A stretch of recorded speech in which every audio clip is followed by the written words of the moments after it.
Hello everybody, welcome back to Max Reviews, and today we're going to be talking about the Book of Boba Fett, Episode 3, on the streets of Mos Espa, and, I'm still processing the episode, trying to think of what I thought of it, but, this is Max Reviews, I'm Brayden, and just for general thoughts, I think this was just a fine episode. This is sort of like we're getting into the actual vibe of the show, we're getting into the show, and just going through stuff. I thought it was a pretty solid episode. I don't know. I don't think there's been a bad episode yet, or a weak episode. They've all been pretty good, and I don't know if this was top level like the last one, but I still enjoyed this episode.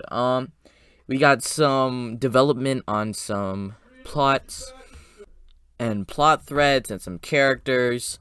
And we got some pretty cool and interesting things in this, setting up stuff for future episodes that I think could be really interesting. And we got some it's nice to be in the world of Star Wars stuff, but I don't think this is like the most standout, like, wow, that is something that really stood out in this show. It's just the Book of Boba Fett show, and I really been liking it. It's been like 8.5, 9 out of 10 for me. It's been pretty good. But it hasn't had that much of a bang to it. So, with that said, I think we should just get into the, like, spoiler review with all this. And so, our episode breakdown begins, and what we open on just, Boba Fett, just planning stuff with his robot and Fennec Shan, sort of like he's been doing for the past 2 episodes. And this guy comes in, and he says that, these sort of cyborg people, gangster gang, has been stealing his water. And so he is asking them, he said he'll pay Boba double tribute if he takes care of them. And I thought, like, is this where they're gonna go? I thought it would be sort of interesting to see what happens.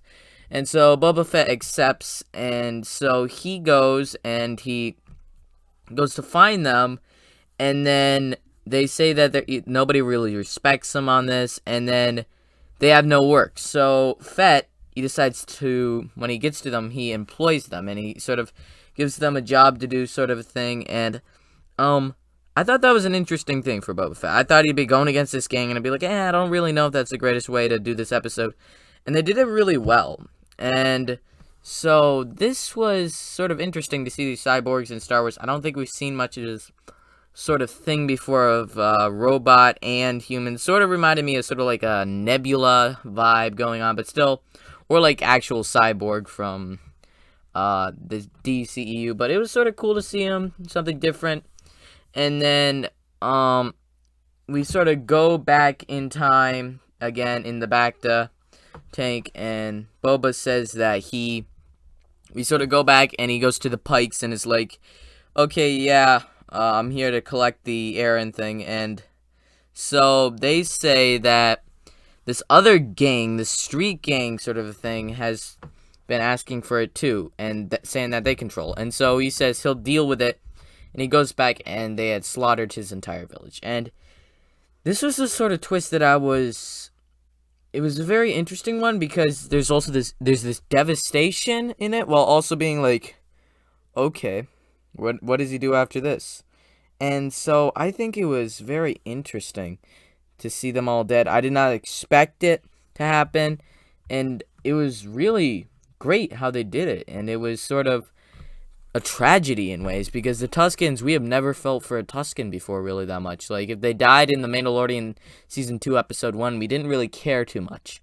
But here we actually have emotions, and when we see them dead, we actually feel something, which is very interesting, dive into the Tuskens. So I didn't think that would happen, and then we get back to real life, and that's sort of what I was glad that they went to actual real life with this. And how they get to real life, and he's pulled out by Black Chrysanthemum, let me see. He's pulled out by Chrysanthemum, and the Wookiee, you see just, in the comics, you just see him take people out, and in this, he is just epic, taking guys out left and right, taking out almost Boba Fett's entire guards. He takes out a guard. He's not dead, but he's injured. He's beating up everybody, and then they sort of trap him in the Rancor pit. And then they're just waiting, and the twins arrive. And so this was another interesting thing, and they give him a Rancor. And when I first saw this, I was wondering if it was the Rancor that was in the Book of... No, not in the Bad Batch, but this is a different one, as I learned later, because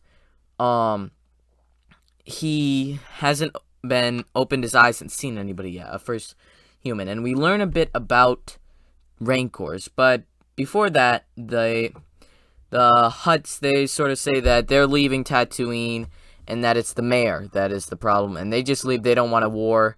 And so what they do is they say, you could keep Black Chrysanthemum, we don't really care about him, here's your gift, and that's it. And they leave. And so that was sort of okay. I think they still might be sticking around for a while, but the Rancor, we learned that Rancor's the first person that they say they imprint on. And so Boba Fett's like, I want to ride him to the guy.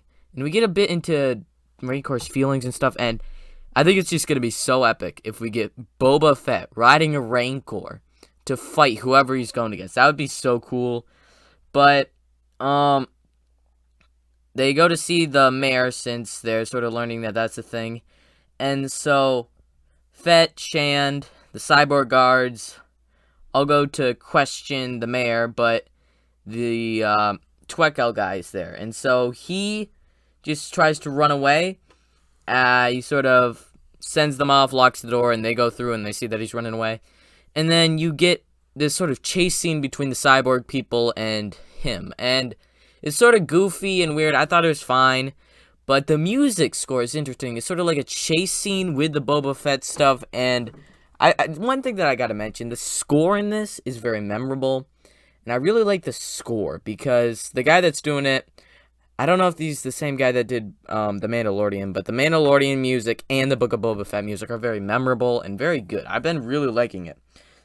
And so the speeder chase ends when they get the Tweckel guy, and he says that the mayor is working with the Pikes.